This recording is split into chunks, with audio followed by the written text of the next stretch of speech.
Welcome back to the Illuminated Path. This is episode 37. What are we talking about today? We are talking about finding strength in solitude and alone time. Yeah, I love this one because I am a deeply private person who keeps to themselves. Yeah.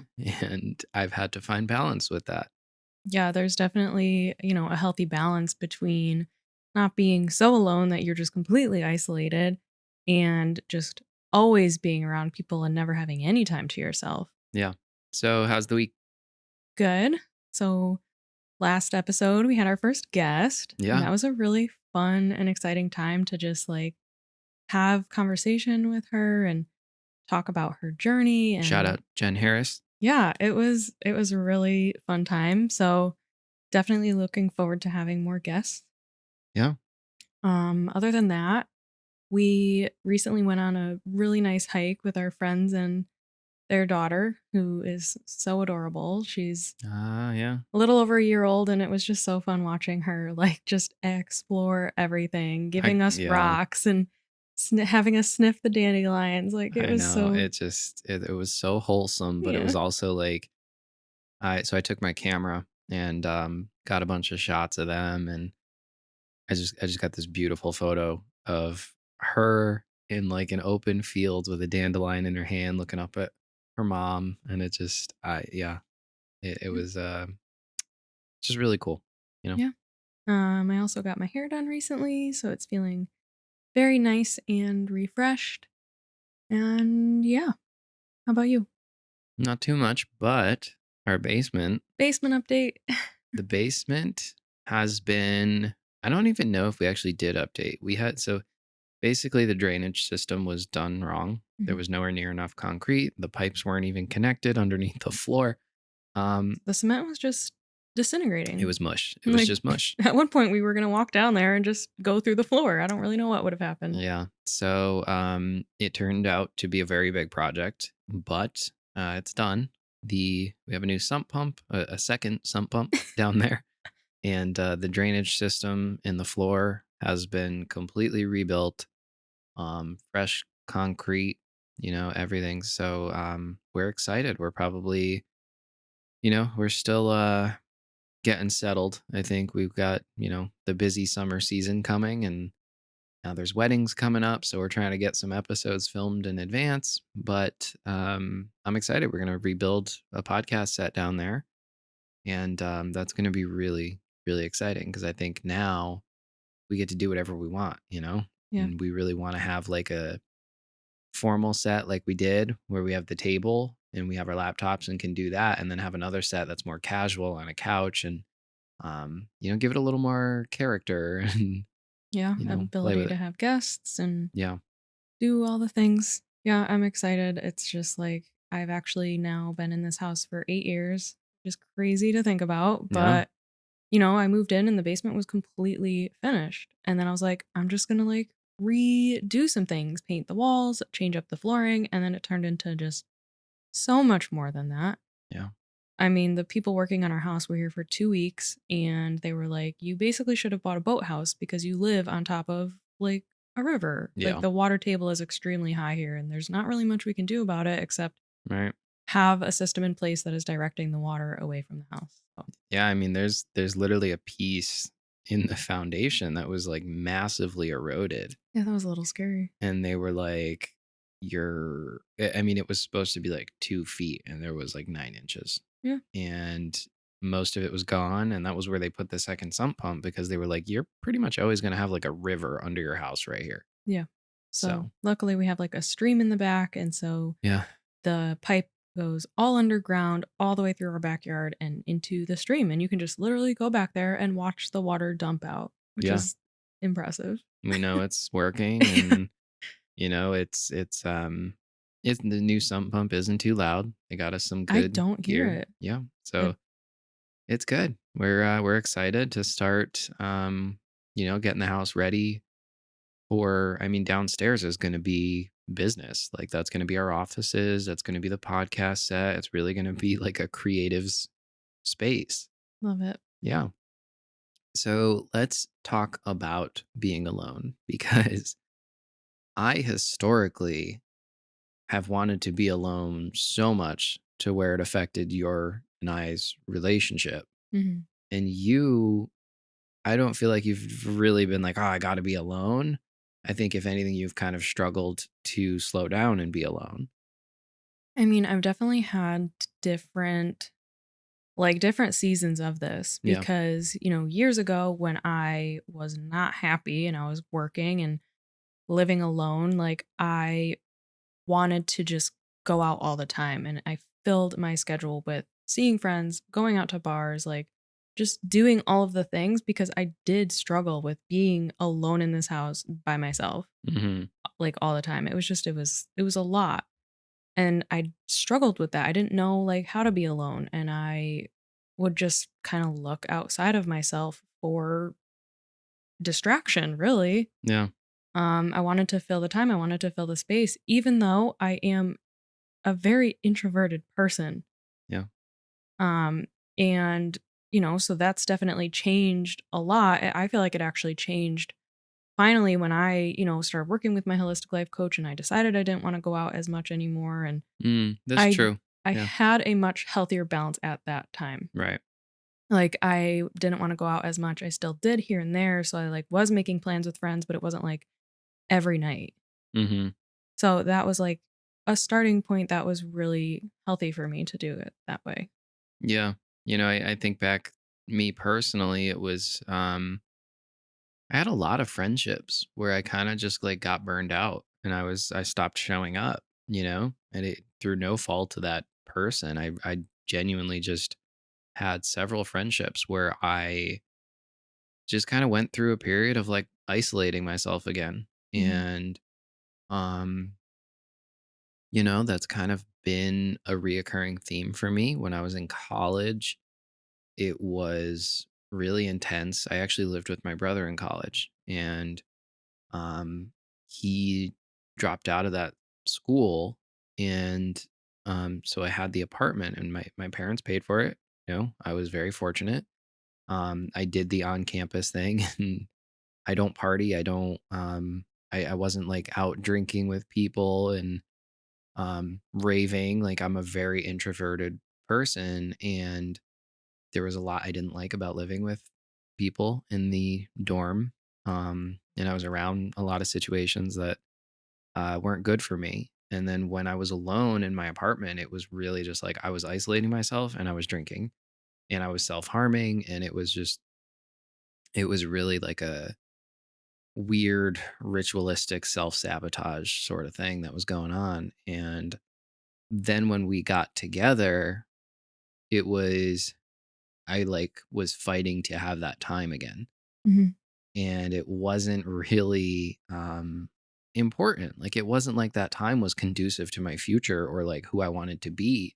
It was just like I didn't know how to make time, make space for a relationship. So this has definitely been a theme for us in figuring out each other. Yeah, definitely. And I think that's exactly what we're saying. There has to be a healthy balance. Whereas, you were isolating yourself to the point of it being unhealthy. And, you need some level of community. You Yeah. don't have to go out every day, every night, or whatever, or have plans constantly, but you need that community aspect of life in some way. So you're not always alone.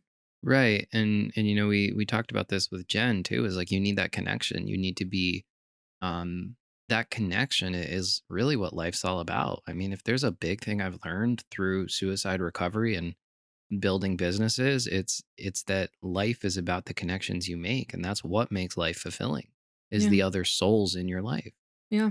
But I also feel like a big piece of me going from always being busy and going out and doing stuff to being more alone was I kind of drifted apart from some of those connections and friendships because I was changing who I was and Mm, growing into a different person and they no longer really fit in that. It didn't feel right anymore.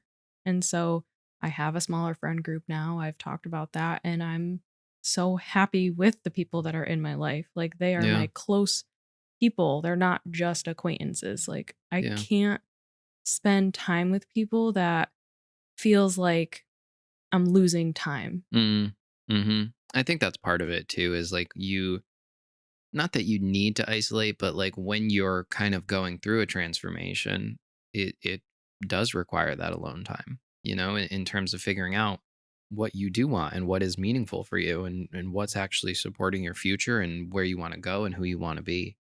Yeah. So let's talk about like some benefits of spending alone time. Like really being intentional with having alone time in some way, shape, or form where you're like either scheduling it or you're just taking time every day or every week if you don't have time every day. I know a lot of people's lives, with children and stuff, it might be more difficult, but Yeah. intentionally spending some time alone and what that can really do for you. Yeah. Yeah. I think, thinking about where I'm at now, that alone time is not something I need all the time anymore. It's a much healthier thing. For me personally, it's that I love to have that second to like process my thoughts and know mentally where I'm at. Yeah, it's like that self-reflection time. I mean, Yeah. how can you I like to think, right. I mean, how can you like even think when everything is just like go, go, go all the time and there's always other people around or involved? It's like Right. you need that time to reflect yourself and also setting goals for yourself and like even Mm. just planning life. I mean, you have to like take time to sit back and really know like what you want out of life. I think that's a big one. So why don't let's share more of the benefits because I think that is kind of the next topic, which is really like being introverted versus extroverted. Mhm. Yeah. I mean, it is really good for your nervous system. If you are running on autopilot, go, go, go, like Mm. your nervous system is probably pretty active Hmm. and you need time to like just come back to yourself and like Yeah. be present again. Taking that second to be present and reset and actually have an opportunity to regulate and slow down and reconnect with yourself. Yeah. And like feel in your body. Hmm. I know that like when I was so go, go, go in the past, it was like I kind of felt disconnected from my body at times because it was like my mind is just going and my body's just like following along, like whatever was, happening or where I was going. It just, when you're moving so fast and you're going along with society, it's such a go, go, go society. We've talked about that so much, like the hustle and Yeah. the constant, like, filled schedule. Right. I don't like that. No, and I think this is where this conversation gets really interesting because you have introverted people who will isolate, will shut down, will, stay in, whatever. And that's how they recharge. You have extroverts who fill their schedule and want to be around people, and that's how they recharge. But I think both of these types of people need to find a very specific balance in that journey, right? For me, it was very self sabotaging. Whereas now I had to like find that balance of, I had times I never took the time and I didn't feel like myself. And then I would take too much time and it was just self sabotage. Like, disconnected. Right. And so then you have extroverts where I think a lot of extroverts, love extroverted people, don't get me wrong, but so many times I've seen extroverts fill their schedule back to back to back, and they never take a moment to be alone. And that's kind of the conversation we always have of like people running from themselves Mm. and not actually connecting with themselves. So like it's great to be an extrovert, it's great to be a social person, but when it gets in the way of you truly knowing what you want Yeah. and you're so slammed with your schedule, um it actually really prevents people from like setting goals and working toward things that are really meaningful for them. Yeah, definitely. And, that's really what being an introvert and extrovert is like if you're an introvert, you gain energy from being alone. Being an extrovert, you gain energy from being in community. Yeah. And I have like I've definitely have a little mix of both, but Yeah. I always need that recharge time Yeah. after. Like, Yeah. I'm extroverted with my people. That's what I was just gonna say. Is Yeah. like I'm an extreme introvert, but when I know someone and I'm close with them, I can connect with them. I love to be around them, Yeah. and I will spend the time with them, and that's fine. But I still need that time to Right. myself, you know? Yeah. I think personally, it's literally like if it's not you and me, I always need a second to recharge after. Mhm. Like Yeah. I truly, after any time you and I are in a social setting, we come home and I'm sitting down at least for an hour or 2 hours and like resetting.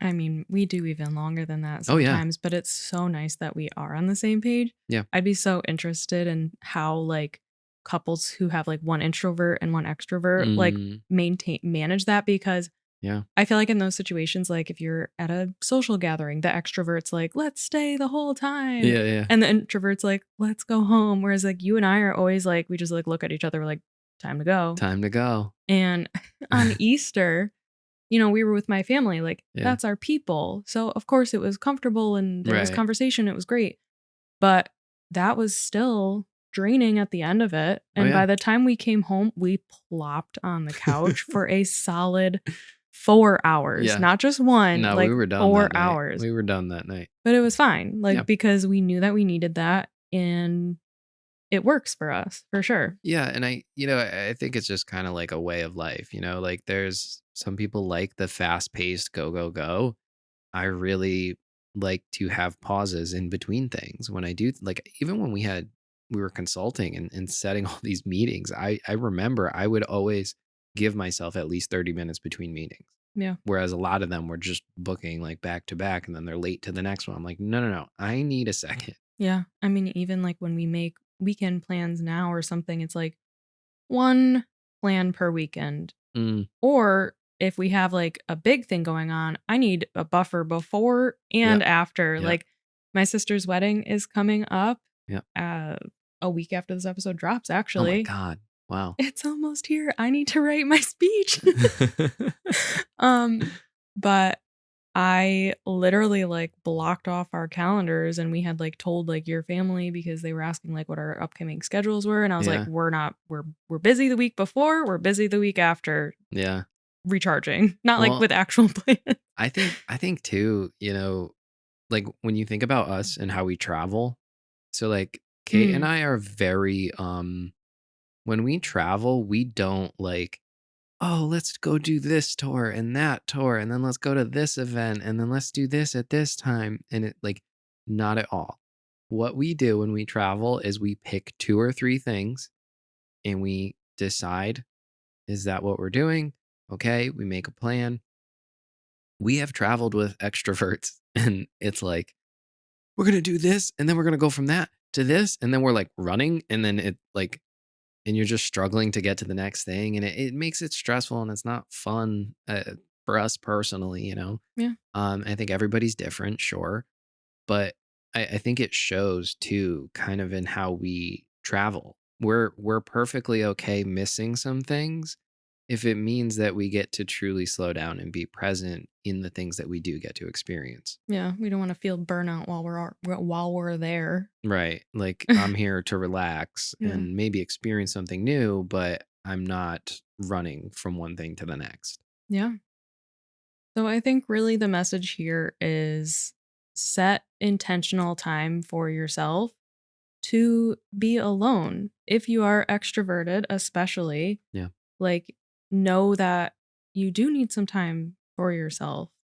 And if you have a family, work that out with whoever is helping with your children, if it's your spouse, significant other, if you have family or daycare or whatever it is, like, give yourself some time intentionally where you're not scrolling on your phone. That's not alone time. Mm. Like, you're journaling or you're just Or sitting alone in a quiet room staring at the ceiling. just listening to music or, Yep. like, I don't know, something that's not overstimulating yourself where you're just watching TV or on your phone, but Yeah, I would go as far as saying it's not really alone time if you're plugged in. yeah.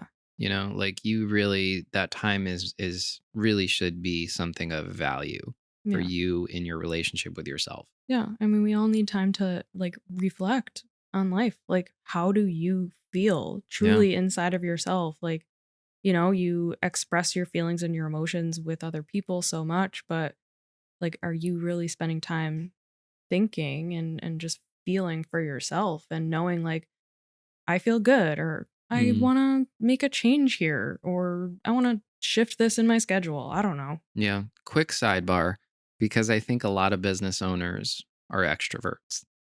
And well, that's not true. It's There's definitely probably a 50-50. good split. It's Yeah. definitely 50-50. But what I will say is I think business owners sometimes do a really good job of like if they are extroverted and they network, and we've seen those business owners, they are phenomenal at networking.